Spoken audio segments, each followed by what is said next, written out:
More money making.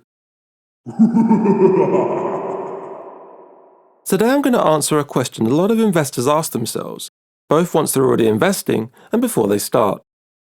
Should I invest what I have now, or should I wait until the next crash? The answer, as we'll discuss, is always the same regardless of where the market is at the moment. As always, if you like what you're watching, please destroy the like and subscribe buttons and notification bell for the YouTube algorithm. All financial markets have good and bad days, so logically, the key to successful investing is simply to be invested in all the good days and not invested in all the bad days. Sounds easy, right? Unfortunately, markets are largely unpredictable and often illogical, driven by a ton of variables, ever-changing global events, and by emotional and sometimes irrational human beings. The chance of correctly predicting exactly when to be invested to maximize profit on the good days and minimize losses on the bad days is very small, and the chances of doing this consistently is even smaller. Let's assume that by some miracle you've correctly predicted the precise day of a market crash and sold out the day before. Great! Now you've got your money on the sidelines and can wait for the bottom before investing again at much lower prices. But then, the next problem becomes predicting when the market has reached the bottom, and if you don't get that right, you could potentially miss months or even years of returns, some of which may be the very best days to be invested. And if you got the first part wrong and sold at the wrong time, then the results are even worse. This strategy of attempting to call market highs and lows is called timing the market. Historically, the very best days in the market tend to follow the very worst days. So your timing needs to be extraordinarily good to get out before the drop and back in again before the subsequent rise. For example, the markets fell steadily from the middle of February 2020 before rising sharply by 9% on the 23rd of March and continuing until the 26th. So, to really profit from this, you would have needed to sell before the drop started and buy back in that very short window. At the time, many media commentators were predicting that the market would continue falling for some time, so it would have been brave to go against this. And this would just be one instance of market timing. You would need to do this consistently over many years of bull and bear markets in order to beat just staying invested the whole time. To believe you can effectively time the market consistently, you have to believe you have an edge on the pros. These are people that do this for a living full-time, performing technical analysis on real-time data and using computer algorithms to execute trades. Trying to do this all manually, alongside your regular day job, is time-consuming, stressful, and with no guarantees you'll even gain greater returns. Even the pros often don't achieve average market return. An alternative strategy is just to buy and hold whenever you have the money available to invest. This strategy is called time in the market. By money available to invest, I mean money you don't need for the next 5 to 10 years or more. This is because in the short term, the stock market can be very volatile, and you don't want to be a forced seller when your investments may have lost money on paper.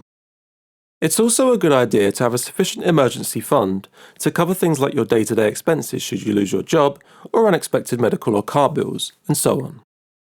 Experts typically recommend for the size of your emergency fund to be 3 to 6 months of living expenses. Again, this is to make sure you don't become a forced seller when your investments may have lost money on paper.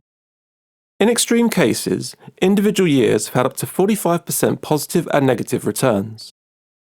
Examples on the negative side are the Wall Street crash of 1929 or the financial crisis of 2008. It's also not uncommon to see over 20% positive and negative returns in any given year. This has happened about every 1 in 3 years.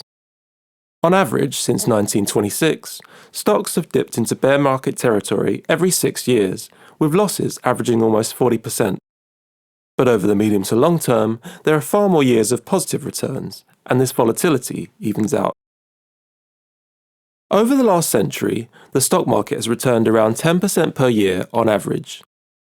Specifically, the S&P 500, which is a market capitalization weighted index of 500 of the largest publicly traded companies in the US, has returned 13.9% over the last 10 years, 10.7% over the last 30 years, and 10.9% over the last 50 years.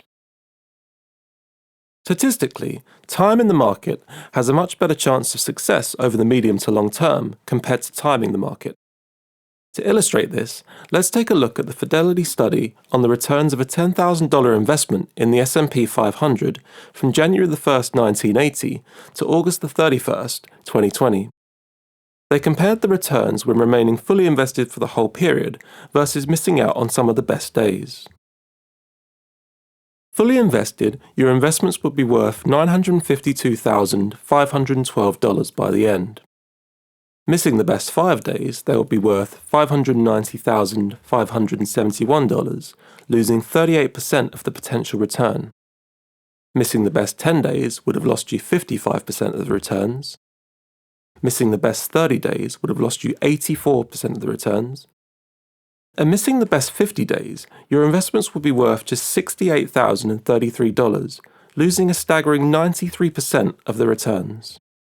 So as you can see, you don't have to get market timing wrong much on the way up to lose a huge amount of the returns, and the same is true on the way down. So don't try timing the market, just make sure you maximize your time in the market. In fact, some of the best times to buy stocks have been when things seemed the worst. In the 5 years following 1932 and the Great Depression, stocks returned 367%. In the 5 years following 2009 after the financial crisis, stocks returned 178%. A common thing that people that aren't invested say is, the market is at all-time highs, move to cash. But interestingly, since 1950, roughly 1 out of every 15 days the market was open, it has closed at a new high level. And the S&P 500 has spent roughly 32% of its life within 5% of its, up to then, all-time high, and 24% of its life within 2% of its, up to then, all-time high. So the fact the market is at, or close to its, up to then, all-time high, at any given point, is not nearly as surprising as many media commentators and headline writers would have you believe. So does this mean we can rest assured there is no bear market on the horizon? Well, no, that's not true either. Of course there's a bear market on the horizon. But no one knows when the next bear will hit, how much the market will fall, when the bottom will be, and how long it will take to recover. So until then, it's important not to be fearful of the market being at high valuations. Keep ploughing in, stay diversified, and don't attempt to time the market. So, should I invest what I have now, or should I wait until the next crash? The answer is always the same, regardless of where the market is at the moment. That time is now. Thank you so much for watching. I really appreciate it. Please add your own thoughts and follow-up questions in the comments, and I'll try to get through as many as I can. If you made it to the very end, please destroy the like and subscribe buttons and notification bell so you never miss a chance for more money making.